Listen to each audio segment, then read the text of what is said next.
First of all, Happy New Year, everyone. Happy New Year. We are going to look at shooting fouls, continuous motion, and I actually have some that don't fall in necessarily the continuous motion category, but they're all involving players that are shooting. So let's get started, shall we? Yes, sir. I need to share my screen. Does everyone see that video? Beautiful Yes. pictures. All right. Now do you see it? Yes. All right. Okay. We're going to start with this one. I got a whole bunch. Hopefully we can spend an hour. I'm going to try not to be past 7:15 today. Let's start right here. It's on a fast break, or not a fast break, but a transition.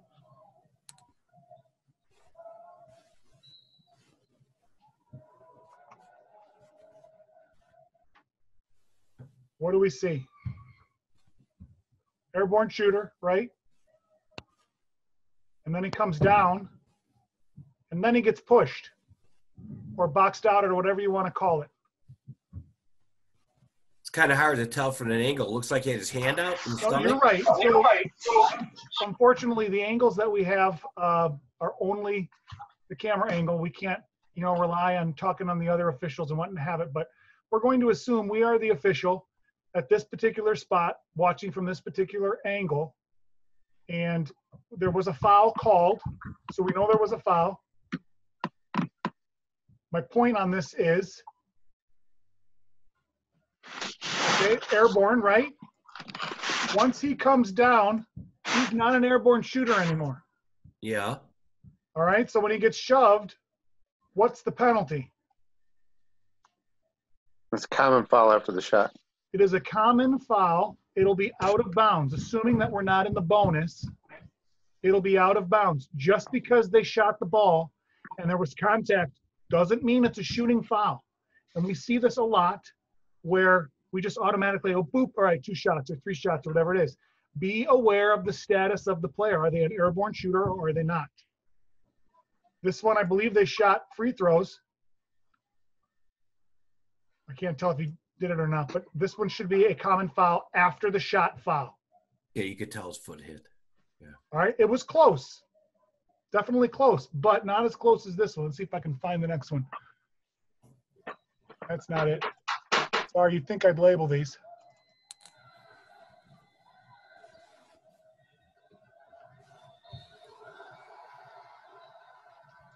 All right, I'm going to play it again live. The action happened here if you didn't see it.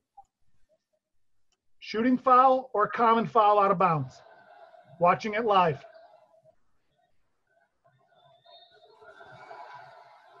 I say it's shooting. His feet were in the air yet, weren't they? Okay, now, the official on the floor called a common foul on the floor. He's there. It's He's close. hit. It's close. When did the contact occur? Remember, a foul isn't a foul until there's contact. Right there. He's up in the air. To me. Now, I don't have a clear and cut answer for this, but what I'm going to say on this one is, because this was my call. I don't like calling out officials. By the way, if you recognize an official, we all love to recognize officials. But keep it to yourselves. This is not about saying, oh, that's so-and-so. You could say my name all day if you want. If you see me and you say, what are you? I don't care. All right. So with that, I called a common foul because, in my opinion, there isn't contact that knocked him over yet. It's super close, but he is on the floor. He is no longer an airborne shooter. Now, it is so close. I say this all the time, and so I'm guilty of this one. Let's not split hairs. This one probably should have been a shooting foul because can you really tell? I think it's too close to tell. Well, it happened so fast, too. Now, the reason I'll tell you on this one, and I suggest you do the same, I officiate typically feet up because if you know where the feet are, you're more ready to know what the call might be. Airborne shooter, not airborne shooter. I'm traveling. If you're looking at the feet up, you know the pivot foot. So if you make an effort to look feet up, block charge, you know if the defender is there legally before they leave the air. All right? So it all starts with the feet. All right, Do, but both feet need to be on the ground, or is one? only 1 foot needs to be on the ground for them to no longer be an airborne shooter. The whole point of an airborne shooter is they are airborne, right? So if 1 foot's on the ground, they're no longer in the air. Okay. That's a good question. Josh, I got a question for you. Let's hear it. I've seen this. I'm sure we've all seen it.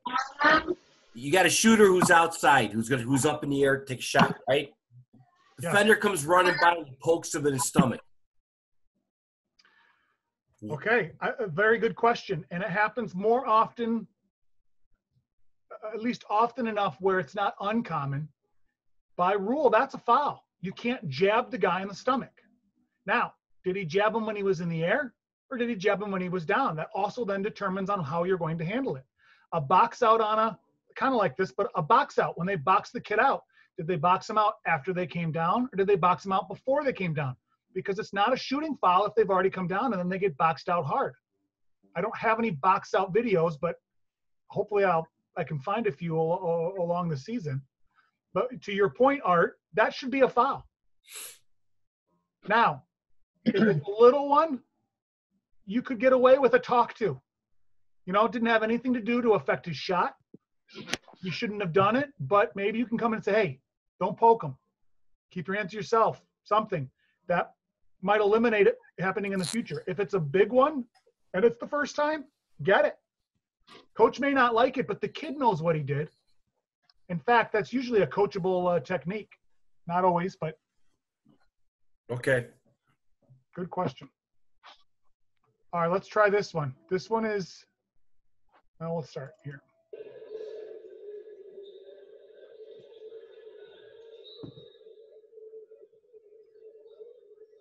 All right, it happened here. I'm going to play it again real time before we slow it down. Shooting foul or out of bounds? Call on the floor is out of bounds. What do you guys have?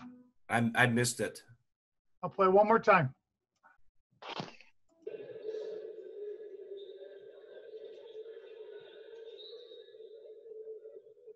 I'd say on the floor. We got one on the floor, so it's a non-shooting foul. Floor. Does anybody have their rule book? I got mine. I'm going to read it. Okay. Rule 4 under continuous motion. It applies to a try or a tap for a field goal and free throws, but has no significance. Okay, great. It begins when the habitual throwing movement starts a try or with the touching on a tap and ends when the ball is clearly in flight. So their continuous motion starts with their habitual throwing motion, right? Well, can we explain that further? Yes, we can. After they've started their movement, they can complete the customary arm movement. And if they're pivoting or stepping, when they're fouled, they can complete the foot or body movement. That's normal activity while they're holding the ball, all right? Do we understand that? I'm going to assume that's a yes from everybody. Well, yes, I have a question. Yes. So if the person is driving and has the ability before they shoot to then pass off, is that sort of like a moment in time that separates from a common foul to a shooting foul? Okay, so that's a very good question. And this came up in the last clinic that I had. It was actually caused some controversy. And I don't think I properly handled it very well. But let me say this. I'm going to rephrase it a little bit, Ken, and tell me if this kind of addresses your question. How do I know they're not going to pass the ball at the end, right? Right. Because a general rule of thumb to use, this is not in the rule book. This is just for us to develop our thinking of a shooting foul. The general rule of thumb is once they gather the ball. Because once they gather the ball, what are they going to do? They're going to go up with it. Right? Now, someone says, yeah, just because they gather the ball doesn't mean that they're not going to pass the ball. This is true. How do I know they're not going to pass it? How do I know when they go up for a shot and they see the kids getting ready to block them that they don't pass it right at the last second? We don't know that. What we have to do in our proper judgment is to determine, were they shooting the ball? So it's a general rule of thumb. It doesn't mean every time they gather the ball, we have to give them a two-shot foul. But what it does mean is if they do shoot the ball, they probably were going to shoot the ball. Most kids are not fast enough to think, foul, okay, I'm going to shoot the ball. I was going to pass, but now I'm going to shoot the ball. They don't operate that quickly. Some maybe do, but most kids, if they're going to shoot the ball, they're going to shoot the ball. And so if the ball left the hands after the foul on a shot, and you think they got fouled right after they gathered, that's a shooting foul. Do we agree or not? Agreed. Agreed. Okay, and I can't argue the fact that yes, they could ultimately pass. But if they do pass, then it's not a shooting foul, right? Because they passed the ball. That's how I determine it. So on this play, I'm going to play it slow. He gathers the ball right here. So that means he's starting a shooting motion. He's going in for a layup, probably going to shoot the ball. He got fouled, and what does he do? He continues to shoot the ball. That is a shooting foul. He should be shooting 2 shots for that foul. Don't give the benefit to the defense and put the offense at a disadvantage by not allowing him the opportunity to put those in. Good? Yep. It's not an easy thing. Slow, it's a little bit easier, but let's try this one. This one's a little bit more controversial, so to speak, but this speaks to, now the official called no shot.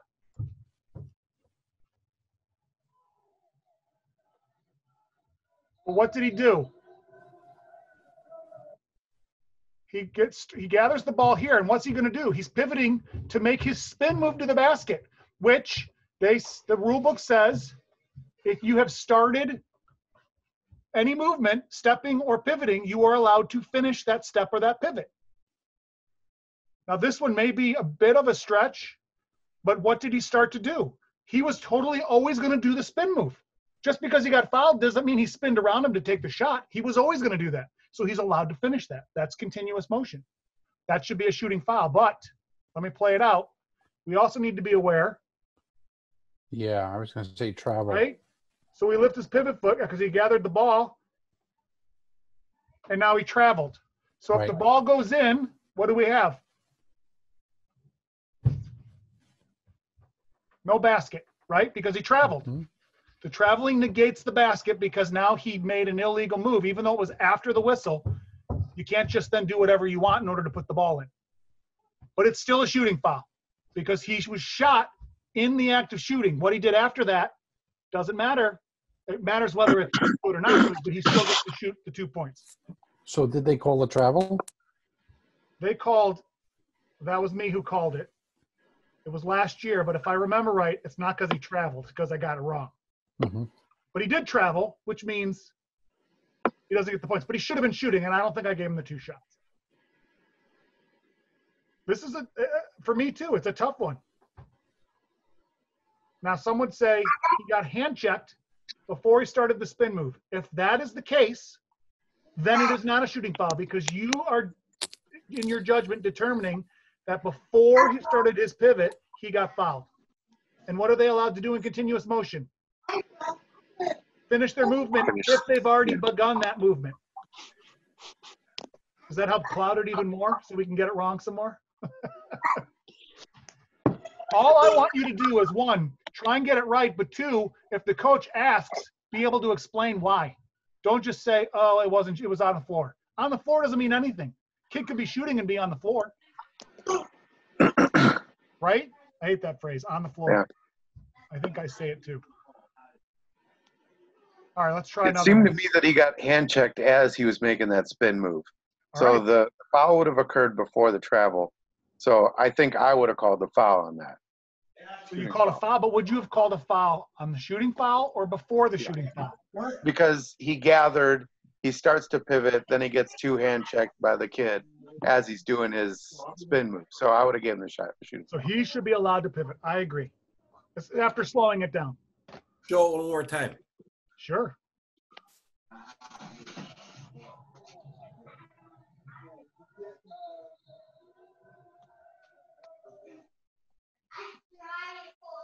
And for those of you that don't know, hand checking can occur on a dribbler or a shooter.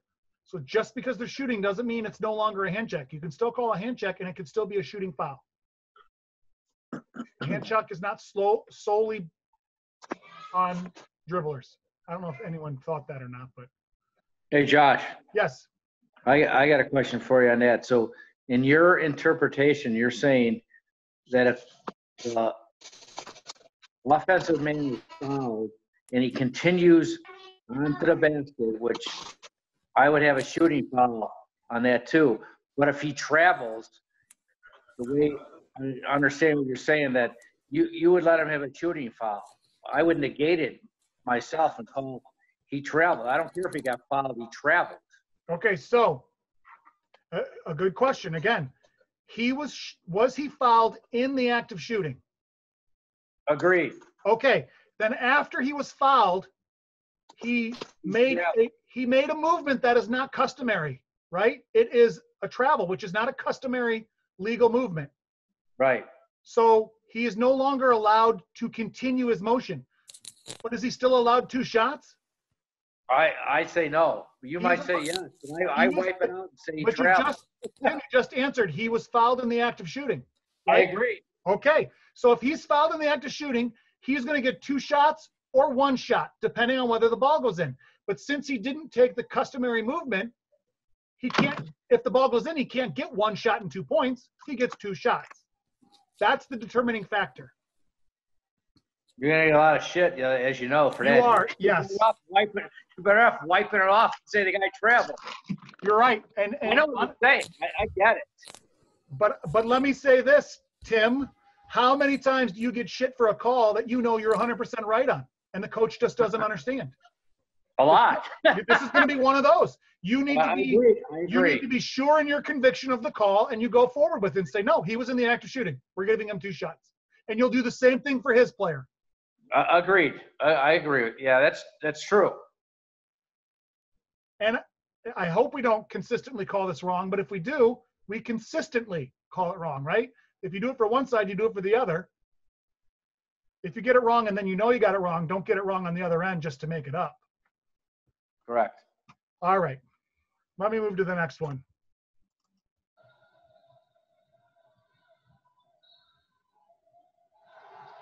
This is a bad one, and I'll tell you why. This looks like a charge, right?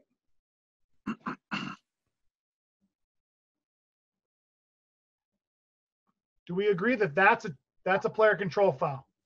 Yes. Okay. That's not what was called. And it was poor communication and poor whistle management by this official, who is me. Here's what happened. The player's coming down. Let's get there. The player's coming down, and he's being crowded out of his path. Okay. All right? I'm going to get my rule book out again. Okay? In Rule 10, under contact, it says, Article 9, when a dribbler is in his or her progress, is moving in a straight line path, he or she may not be crowded out of that path. Okay? So since he's being crowded out of that path, that is a foul. And that is what was called. But how often do we let these go to see what happens and how far you can get and maybe put in 2 points, right? A lot. Let him crowd, let him crowd, let him crowd. Oh, you put in an easy layup, no foul, 2 points, everybody's happy. Well, that's not what happened. There was a big collision, but the foul happened up here. That's what was called on the floor. Very poorly done, in my opinion. What I should have done is either then ignore the crowd if I didn't call it and call the charge, or call the foul up top earlier. Let me ask you a question, Josh. What was the question? I'm sorry. No, let me ask it to you. When you back up, about 2 or 3 feet before the 3-point line, okay, the defender's running alongside the guy with the ball. He's not impeding his way to the basket at all. He's not stopping and pushing him either way. He's just running alongside him. That's all he's doing. So he's really not doing anything wrong, the defender.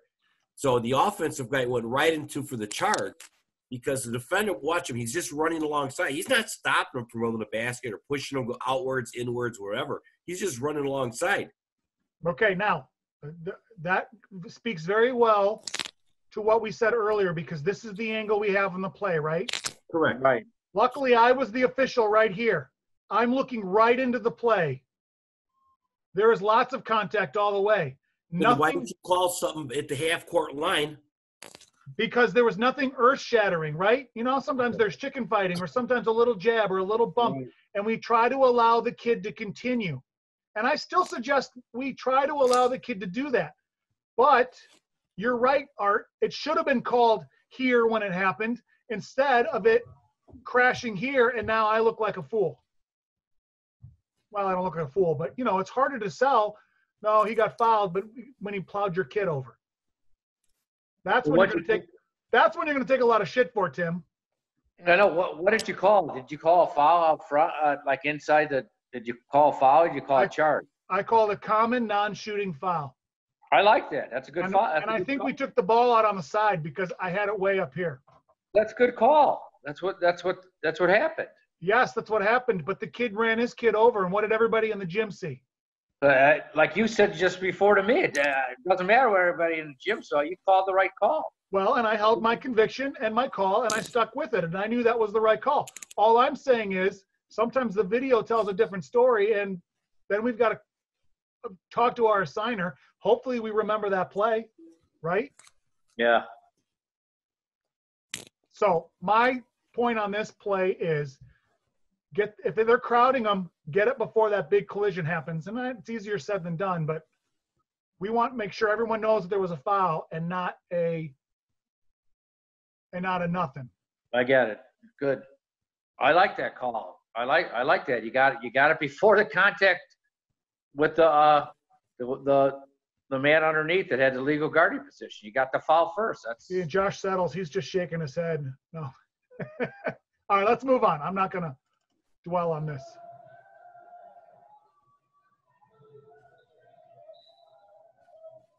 All right, we got a block foul on the floor. I'm going to play it fast again. It happened right here. And he called a non-shooting foul.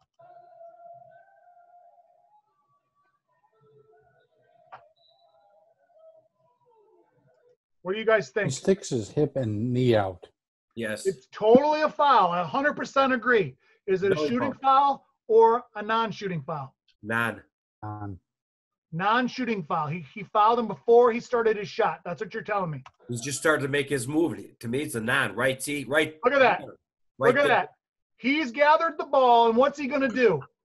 Well, you can't assume. No, okay, but that's what we do with every call, Art. We assume, right? We don't make a call right away until we know what happens, but we are anticipating the play. We are anticipating the contact, and then when the contact happens, so he gathered the ball, which is what happens habitually to precede the shot, and then he sticks his leg out, totally blocks him, I'd call it down. and the kid is continuing his shot. That is a shooting foul. Yeah. I'd call it down. I'm sorry, your favorite words is on the floor. I call it down because he wasn't. I hate on the floor. But did he block there. him earlier than before he picked the ball up? Okay, well, let's see. Look, it looks like he's gathering the ball here. I see lots of space. Okay. Okay, and he started his normal step action to lay up it in, right? So he's allowed to continue his foot and his body movement on the shot, customary movement. Now, whether maybe he traveled, I'm slowing it down to see that, but they travel all the time, even when we don't call on a regular non-contact fouls. That doesn't make it right. But my point is, he started his shot. He should be allowed a shooting foul. All right, let me go to your question. Well, here, right. The question right before this was, did he get fouled before the foul that was called, right? But you got to let the play develop. So if he did get a foul, but it didn't stop really what was happening in the play, you let it go, and then he fouls again. Well, that's the one you ring him up, and if he's shooting, then that's a shooting foul. So that's right. So kind of to your question, Ken, if he got fouled before that, but you were passing on that one, you cannot rule that way. He was starting a shot on that if you're passing, right? You call it based on the foul that you call. And I don't know what this official called, a bump before or a bump after. That I'm never going to know. But if it's where I think he bumped him with his leg sticking out, he'd start the shot. Yes? You don't have to agree if you don't. Okay. All right, here's a couple clips from this year. Not that makes any, you probably don't know if they're this year or that year, but I got a couple more. Let's see.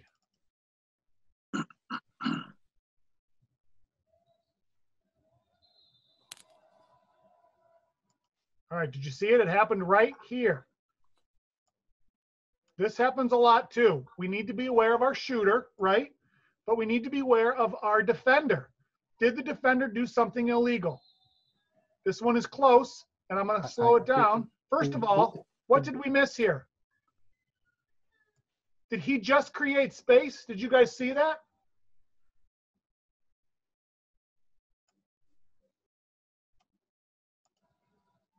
Yeah, the kid's not in legal guarding position though. If he's arm to arm.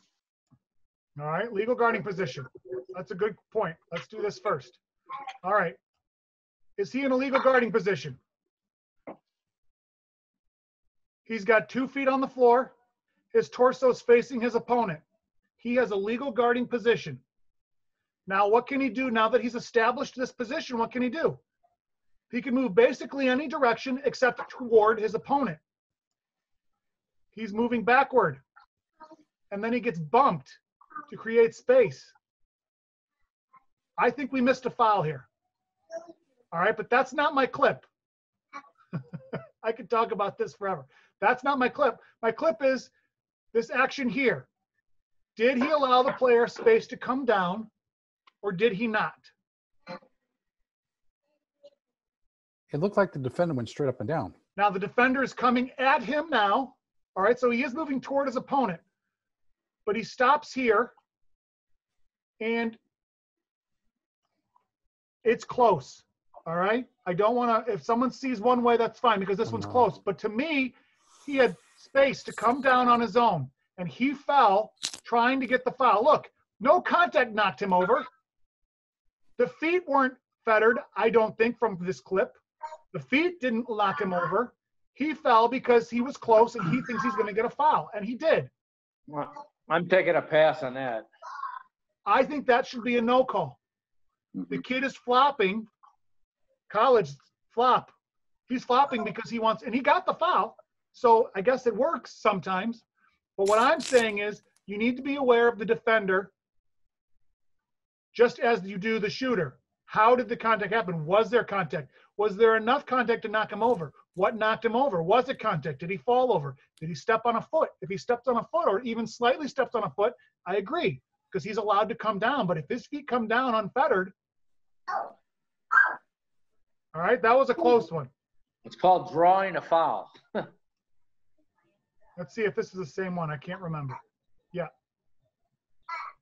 What about that one? I'm going to play it slow now. But watch the defender's left arm. The defender came into him a little. I agree. Left arm. But did the kid fall down because of that contact? Or did he try and draw a foul from the official? Let's watch the arm. Did the arm push him? Maybe it did. And he also stepped on his foot, too. And he fell backwards. You notice that? The defender stepped right there. He's on his foot. See? All right, I could see maybe he stepped on his foot. Right there. But did that cause the player to fall back like this? Well, then look at the left arm and the guy's on his foot. Okay, now I can't, Balance. and that's a good point, Art, but I can't see that arm if he extended and knocked him over. If he did, good call. And this official is looking at it right here, and he's the one who called it. So that could be very well what he called. And also, But he didn't fall because of the body contact. Do we agree on that? Well, watch the defender. He steps on his foot, his arm goes, and he runs in that direction. So he kind of like, watch him.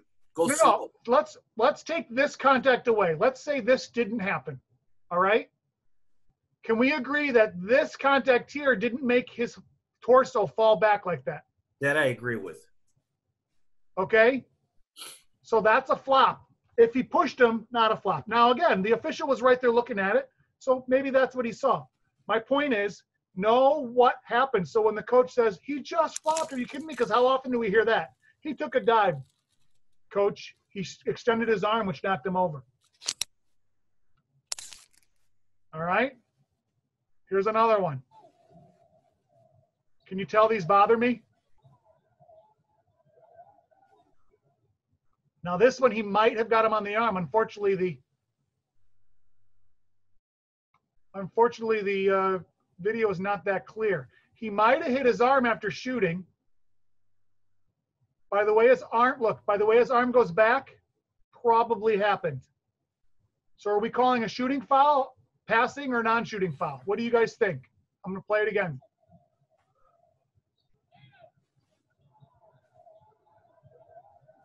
The ball was clearly released. A little contact after, technically as a foul. I don't know. I'm passing on that.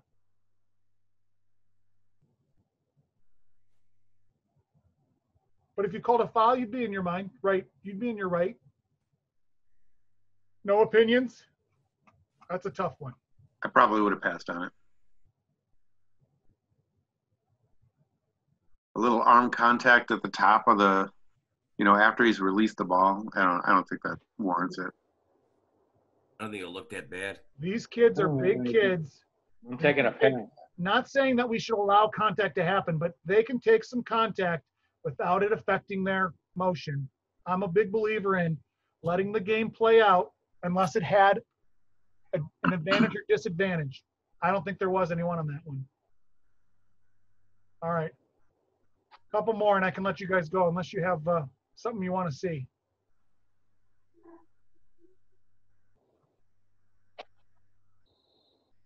Okay, no shot on the floor. I still say it even when I'm describing. I'm not sure if it's my internet connection or maybe others can hear me. Ken. I can't see the play. It staggered, and then when you slow it up, I could see it. All right, let me get to the slow motion then. It might be the connection. All right, here it comes slow.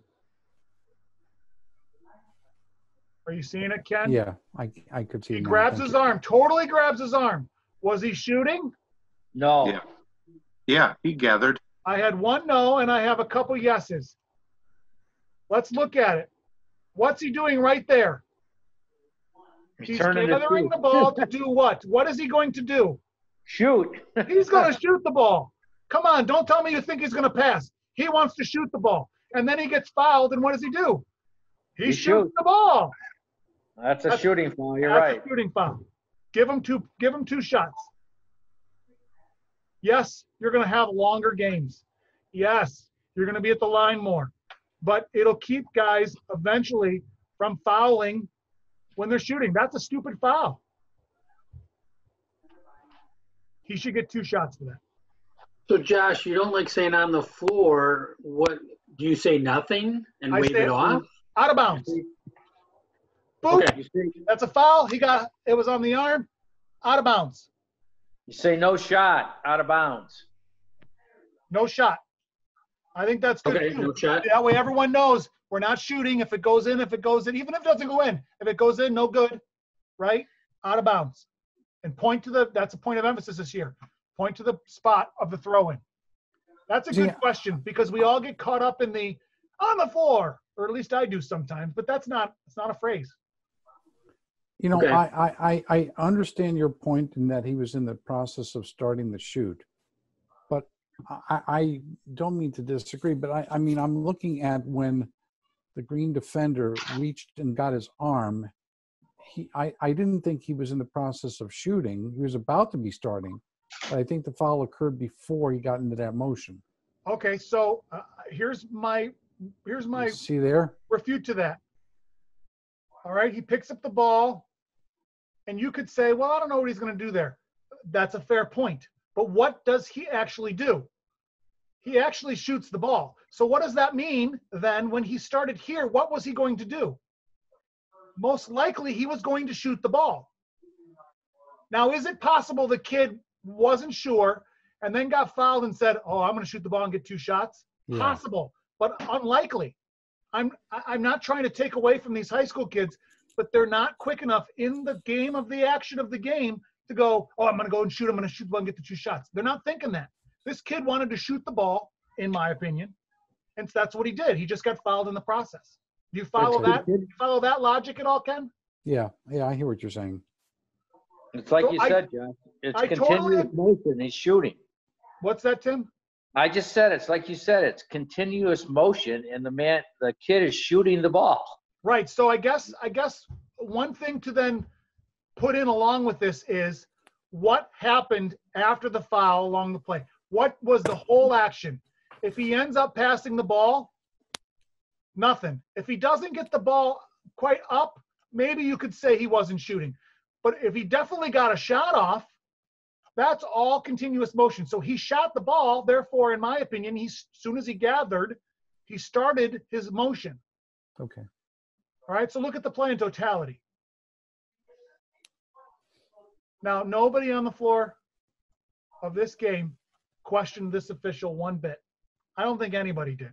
So you can get away with it. And if you sell it as he did, everyone's going to go along with it. All I'm saying is, by rule, he's allowed to continue that motion. Okay. All right. How do we feel about that? Any better? Any worse? Did I make it even worse now that I've...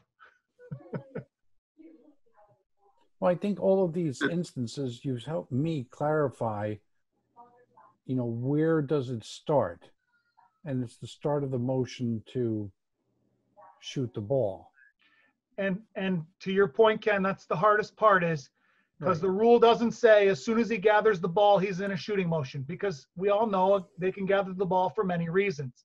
So we need to determine when they started their shooting motion. We have to start somewhere. Many of your higher ups are going to say the gather. That's what I use. And then you can go from there and determine, yeah, he gathered it, but then he took if he takes an extra step or an extra pivot. Another extra pivot isn't good. He's allowed to do his one move to the bucket. So do you guys have anything else you want to look at, or do you want to see more continuous motion or something different? Whatever you want. I'm open. Just go to the Blackhawks. Come on. When do the Blackhawks come on?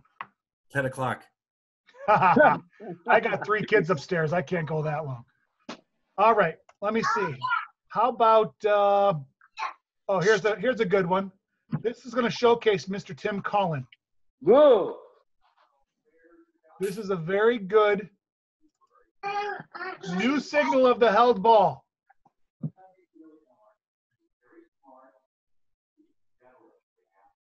Did that play smoothly for everyone? We got a tie up. It's definitely held ball. Hand up to stop the clock. And then you come in and give the signal. Excellent job, Mr. Cullen. Wow. That's in his earlier years. I said don't call anybody out, but that deserves a shout out. Look how young he looks. All right, how about this one? This is a good one. We don't see this very often. Here's a jump ball.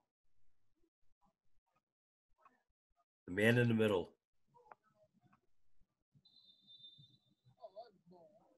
Yeah, the kid didn't like it videotaping. Did you see it? What happened? I'm going to play it again. Ken, did it play okay for you? Toss. Yep. Ball goes up. Barely. Tapped, caught. Whistle. Violation. What's it a violation for? He caught it himself. When do the jumper restrictions end? Ball when it hits the floor, another player or the referee. What does this ball do? 1 tap. 1 tap. 2 taps. It hit both hands, but it's 1 tap, and then it hit the floor. Well, there you go. It's okay. So he's allowed to grab the ball because once the ball hit the floor, he only hit it twice.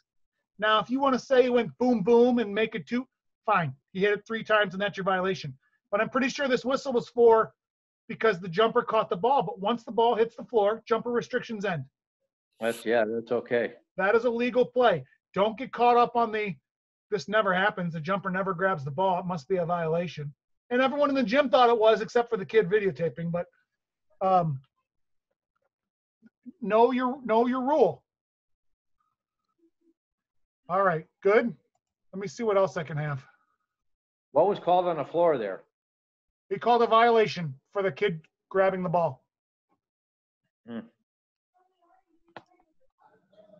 All right, now, this is just a mechanic thing. I want you to swatch, and then I'm going to draw it out what happens. But the ball is right here up the top of the key. I'm going to pause. And we've got the center here, right? And we've got the trail who's watching the division line, as he should, in case something happens.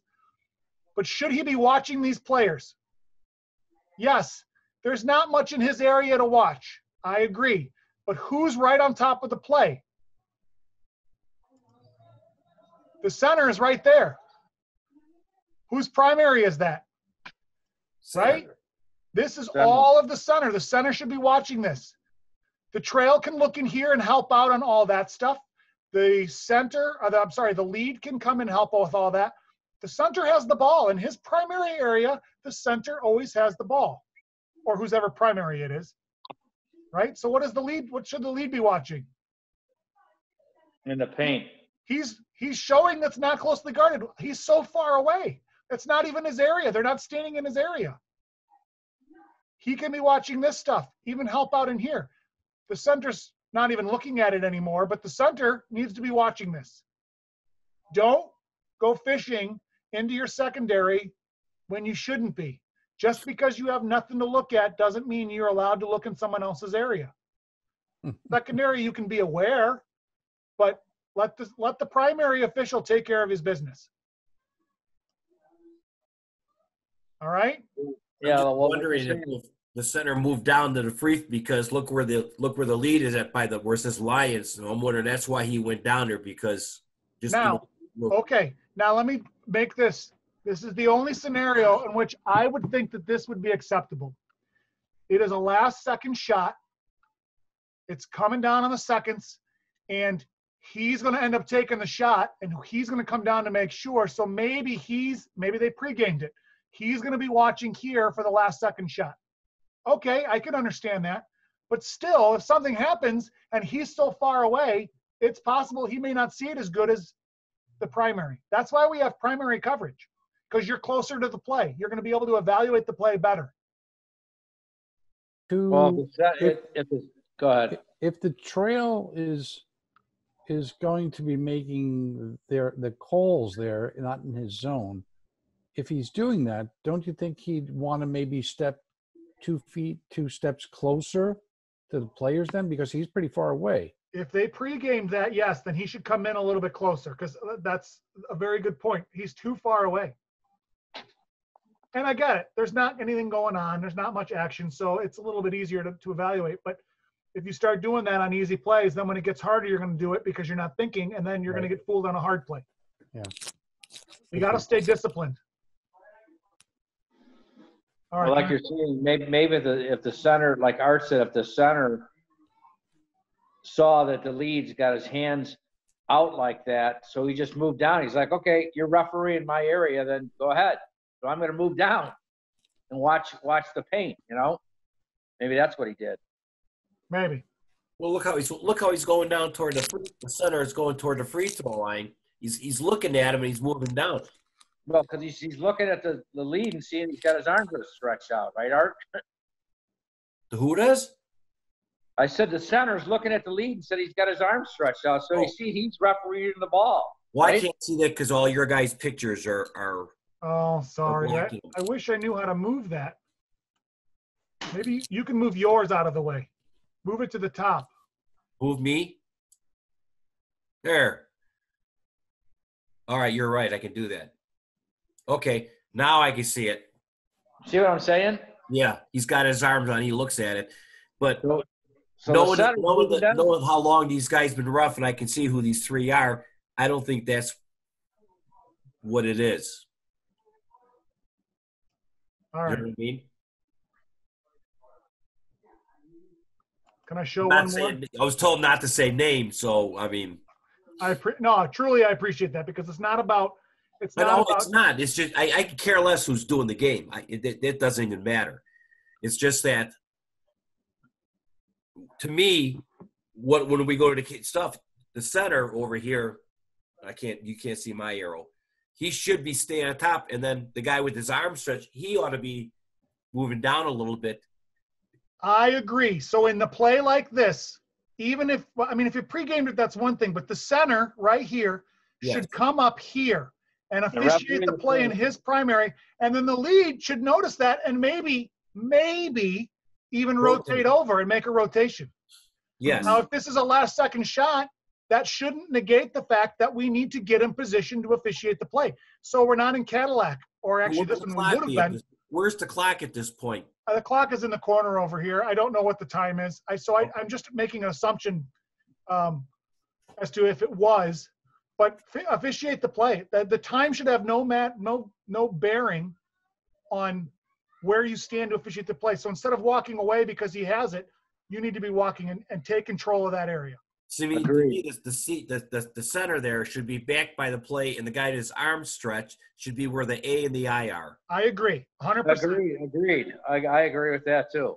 And that's looking at this. That's the way if you look at it, because you always say officiate the play in your area. Well, that's just the center who's walking away. That's your area. The other guy, like you said, you never go another person's area unless it's. That's just me. I agree, Art. The center should have stepped out and started counting or walked up and started refereeing the play. It's his ball. You're right. And it looks like it's within 6 feet, and I don't see either one of them. That looks like 6 feet. It could be, at least for my – maybe it's not. It's close. Could be damn close to 6 feet. You don't have the 5 count. All right, you guys want to see if you – maybe this is – since you brought up closely guarded, this has been driving me crazy. A lot of things drive you crazy. I don't know if this is it. You have to bear with me because I didn't prep for this. Not closely guarded, he's showing, right? But he's about 6 feet. Close. They're about 6 feet. It's close, so I'm okay with the not closely guarded. Okay, because it's pretty close. But wait a second. Oh, I didn't make it closer. So if he steps closer, we need to be ready for that. You know, when a coach teaches his kids to guard the ball, they want that 5-second count. We've got to be better at knowing what 6 feet is. Because if we're not giving it to them, this isn't college where they can just dribble all around and take as much time off the shot clock. There is no shot clock. So they can waste a lot of time. I say when in doubt, count. Because it's going to make the kid move. And there are coaches that basically watch officials, hey, he's counting. And they tell their kid. Let's see if this one. Oh, this isn't it.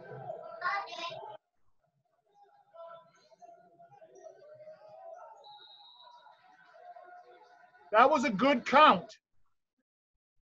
He started here. He's continuing to closely guard him, but he said, okay, he got away. All right, now we started up again. 1, 2, 3, 4, 5. He even gives him 6. Let's make sure it's 5. I'm okay with that. 5 seconds. Good. I like to give him an extra second because maybe I counted too fast.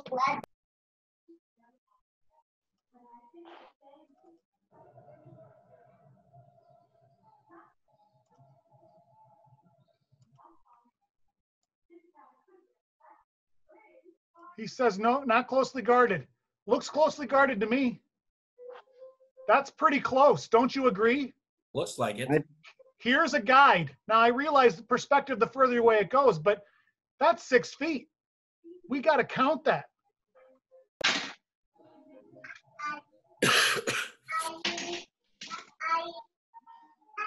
I think I marked this one. Let's see.